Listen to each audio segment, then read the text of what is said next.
Jésus passait de ce monde à son Père, les yeux levés au ciel, il priait ainsi.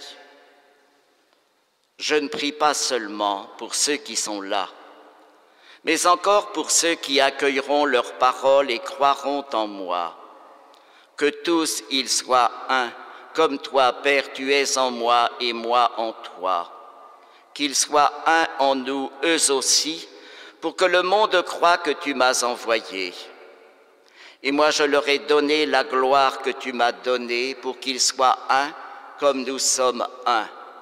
Moi en eux et toi en moi, que leur unité soit parfaite, afin que ainsi le monde saura que tu m'as envoyé et que tu les as aimés comme tu m'as aimé. Père, ce que tu m'as donné, je veux que là où je suis, eux aussi soient avec moi et qu'ils contemplent ma gloire, celle que tu m'as donnée, parce que tu m'as aimé avant même la création du monde. Père juste, le monde ne t'a pas connu, mais moi je t'ai connu, et ils ont reconnu eux aussi que tu m'as envoyé. Je leur ai fait connaître ton nom, et je le ferai connaître encore, pour qu'ils aient en eux l'amour dont tu m'as aimé, et que moi aussi je sois en eux.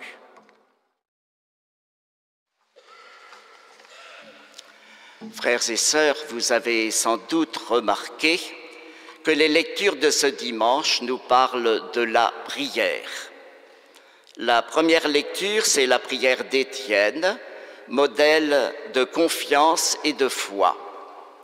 L'Évangile, c'est la prière de Jésus qui nous fait entrer dans l'intimité qui unit Jésus à son Père. Une prière qu'on appelle souvent sacerdotale, prière pour tous les hommes.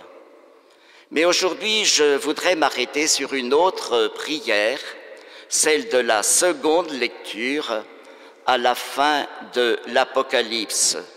Viens Seigneur Jésus, Maranatha. L'Apocalypse, vous savez, c'est un livre plein de symboles. L'interprétation en est souvent délicate. C'est un livre qui à la fois intrigue et fascine, surtout en période troublée. Vous savez d'ailleurs que les sectes s'en inspirent souvent en prétendant pouvoir dater des événements futurs. L'Apocalypse, ce mot signifie révélation, et c'est surtout un message d'espérance adressé aux chrétiens persécutés. C'est un livre de réconfort et d'encouragement qui, aujourd'hui encore, peut renouveler la vigueur de notre foi et relancer notre espérance concernant l'avenir de l'homme, l'avenir du monde et de l'Église. Le passage de ce dimanche, c'est un texte solennel, c'est le final de l'Apocalypse. Final, vous savez, c'est comme dans une œuvre symphonique, c'est l'apothéose. Mais tout est déjà contenu dès le début de l'œuvre qu'on appelle l'ouverture. Viens, Seigneur Jésus.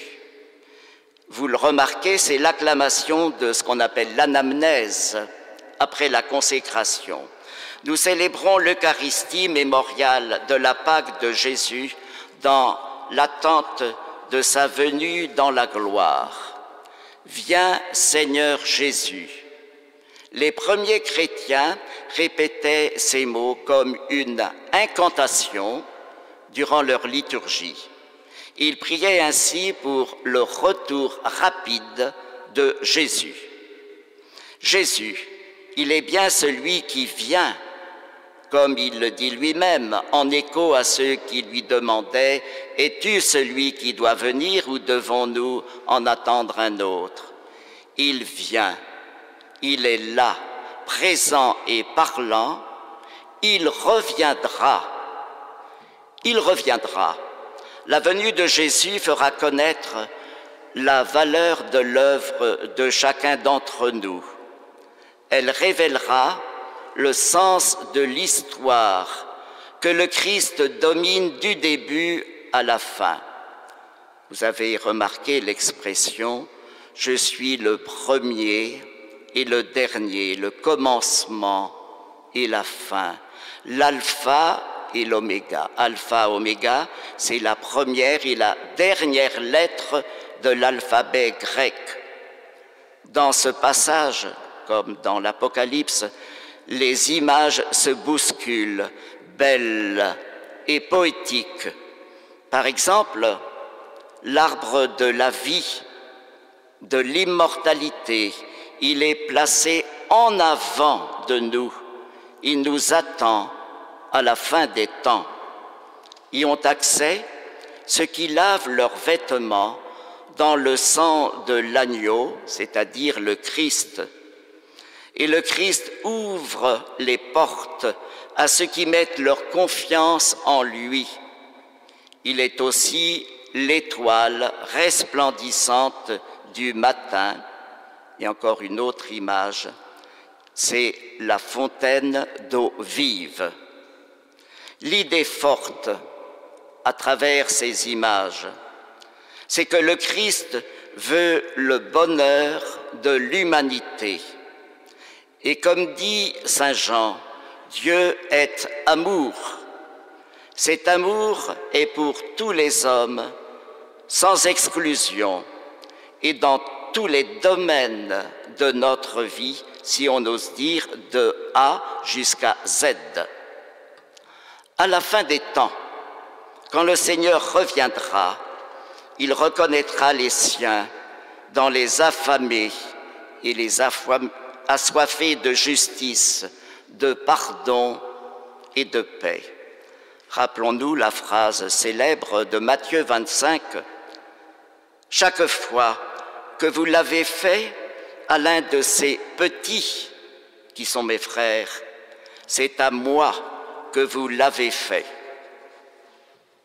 À Lourdes vient de s'achever hier soir le grand rassemblement national avec plus de 12 000 personnes, Diaconia 2013, dont 3 000 personnes en situation de grande pauvreté. Vous avez remarqué que cette semaine, les hebdomadaires chrétiens en ont beaucoup parlé. C'est à la demande des évêques de France il y a 3 ans, suite à l'encyclique de Benoît XVI, « Dieu est amour ». Nous, chrétiens, nous vivons la triple tâche de l'Église, à savoir l'annonce de la parole de Dieu, catéchèse, la célébration des sacrements, liturgie, le service de la charité, diaconia. Ces 3 tâches s'appellent l'une et l'autre et ne peuvent être séparées. Et c'est précisément cette 3e tâche, le service de la fraternité. Nous sommes invités à donner dans nos communautés chrétiennes davantage de place aux personnes en situation de fragilité, de pauvreté, de souffrance. Nous savons bien que notre monde est en quête d'espérance. Et l'espérance, ne l'oublions pas, c'est un don de Dieu manifesté en Jésus-Christ. Vivre l'espérance, c'est vivre la fraternité entre les hommes, même si c'est souvent difficile.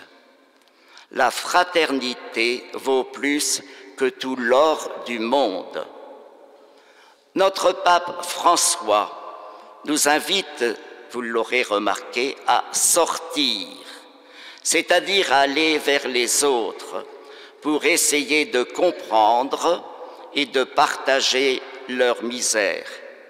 Il a dit sous la forme d'image que les chrétiens ne soient pas amidonnés, c'est-à-dire installés dans leurs habitudes ou voire dans leur idéologie, qui ne soit pas dans une église trop mondaine, mais une église évangélisatrice, c'est-à-dire qui essaie d'aller au large pour porter la bonne nouvelle aux pauvres, porter la bonne nouvelle avec les pauvres. Dans nos diverses associations caritatives, nous ne pouvons plus faire pour les pauvres seulement, mais avec les plus pauvres, ne pas les considérer les plus démunis comme des assistés, mais plutôt comme des partenaires. Terminons par cette prière. Viens, Seigneur Jésus, étoile resplendissante du matin, sur ceux qui sont dans la nuit. Viens dissiper toutes les ténèbres de notre monde. Viens à l'appel de l'Esprit et de l'Église, ton épouse. Amen.